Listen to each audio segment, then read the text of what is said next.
अब नरेंद्र मोदी आए, 5 मिनट के अंदर थाड़ थाड़ थाड़ काम खत्म करो, निबेड़ो काम को, लंबा नहीं डालना है। और अगला काम क्या होने वाला है? हमारी पॉपुलेशन के ऊपर कंट्रोल होने वाला है, जो को कर ही नहीं पाया। 2 या 3 बच्चे, जो भी सरकार का कानून होगा। यह धर्मशाला नहीं है हिंदुस्तान। आप बांग्लादेश से आ जाओ, आप पाकिस्तान से आ जाओ, आप कहीं और से आ जाओ और आकर के यहां धर्मशाला बना दो। यह हिंदुस्तान है। हिंदुस्तान हिंदू मुस्लिम सिख ईसाइयों का। यहां एक कानून, एक संविधान, एक तिरंगा, एक जनगण मन चलेगा, अलग कानून नहीं होगा। और याद रखिए, हम किसी कौम और मजहब के खिलाफ नहीं हैं। हर कौम मजहब का व्यक्ति हमारा भाई है, पर यहां जीने का हर व्यक्ति को आजाद विचारधारा में हक है और रहने के लिए नरेंद्र मोदी वो कदम उठाएगा, हमें यकीन उठाएगा। और वो दिन हिंदुस्तान का 370 धारा के बाद हिंदुस्तान के इतिहास का सुनहरी दिन होगा, जब हमारे छोटे छोटे बच्चों का बड़े होंगे, हर बच्चे को नौकरी मिलेगी, हर बच्चे को रोजगार मिलेगा, हिंदुस्तान के अंदर बेरोजगारी नहीं होगी। यह सबसे बड़ा काम होगा। अरे आप बांग्लादेश से आ जाओ, आप पाकिस्तान से आ जाओ, आप बच्चे तैयार कर दो। ये कोई मशीन नहीं है, ये भारत है, ये धर्मशाला नहीं है। आज उसके ऊपर चर्चा हुई, पहले क्यों नहीं हुई?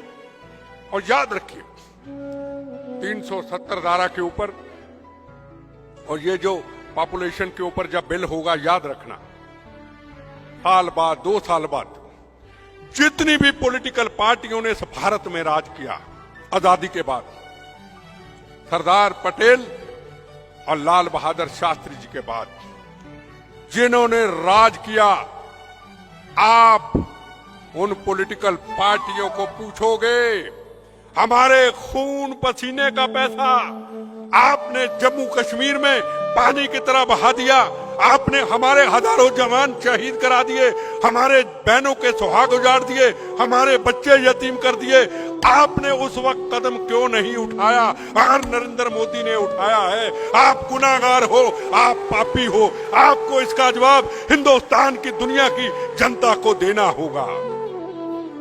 अगर नरेंद्र मोदी ये कदम उठा सकता है तो पहलों ने क्यों नहीं उठाया? ये बहुत बड़ा प्रश्न और बहुत बड़ा सवाल है।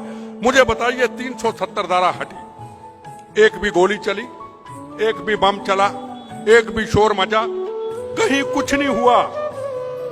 और पाकिस्तान दुनिया में शोर मचाता रहा। अमेरिका ने भी हाथ खड़े कर दिए, चाइना ने भी हाथ खड़े कर दिए, अरब कंट्रियों ने हाथ खड़े कर दिए, श्रीलंका ने हाथ खड़े कर दिए, बांग्लादेश ने हाथ खड़े कर दिए। क्यों किए?